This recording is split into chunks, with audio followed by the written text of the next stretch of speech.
if I could go back and not be doing any of those things, anything that I might have been doing to contribute to having a blue-green algae bloom, I would so change it in a heartbeat. Well, and overall, all the things you're talking about help the lake health generally. Even if you don't get a blue-green algae bloom, you're still helping the health of the lake, which affects the fish, affects other aquatic life, and water lilies and plants that grow in the lake. So it Yes. certainly, these are all incremental steps that people can take. And I would gather that you're pretty passionate about it now. I am. I feel like a huge cautionary tale.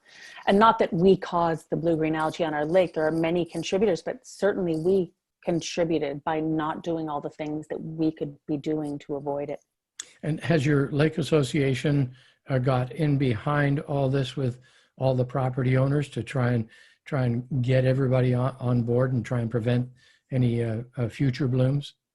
Yes, and there are ongoing campaigns and efforts by our lake association and within our community overall to try to educate people, because a big part of it is education, just knowing. And, you know, all of the information was already out there, but sometimes, sadly, if you're not impacted by it, you don't pay as much attention as you could. Mm-hmm. We talked to Paul McInnes about the Be Sure campaign, and those ads are running both on radio as well as newspaper. And they're pretty good learning devices, aren't they?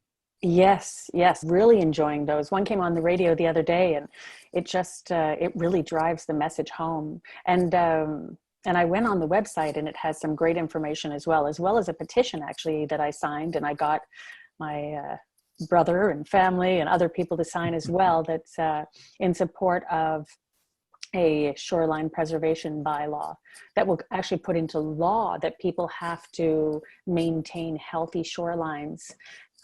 And it's only because we all want to have healthy, clean lakes that we can swim in. You know, if blue-green algae occurs year after year, it will ultimately kill the fish, it will kill the birds. It will stop us from being able to swim in the water. Me and my dog, our friends, I mean, just the whole lifestyle I envisioned by moving up here will be very different if we don't have a lake that we can enjoy. And on top of all that, of course, there's an economic reality too, that this can affect your property value. Yes, there is. Well, looking at the lake I referred to earlier in the Muskoka region, where all kinds of properties were coming available at prices that were much lower than what they should have been. And it was just because of blue-green algae. That is, you know, a hard, cold reality. I mean, I hope to be here for the long haul. And so selling wasn't something I was thinking of before. And now I don't even know if we'd be able to afford to sell, because who knows how much money, if blue-green algae were to continue, who knows how much we would get for our cottage. Can I take it that you're going to be paying particular close attention to the development on the shoreline preservation bylaw? Yes, I will. I'm going to try to get involved in my community in any way I can to try to help everybody, to help all of us enjoy the wonderful beauty that we're so lucky to have in our lakes. Summing up our conversation, Jeannette, what would your message be to lake property owners in Haliburton County? No lake is exempt from the danger of having toxic blue-green algae. Sorry, that's my dog. Come to their lake.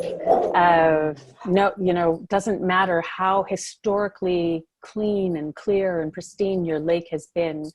Climate change combined with other things can easily bring blue-green algae bloom to your lake too. Do everything you can to stop, prevent, or mitigate this, because once it's here, it's apparently so much more difficult. It's, you Yeah, it's much easier to prevent than it is to stop once it's arrived. So do what you can now.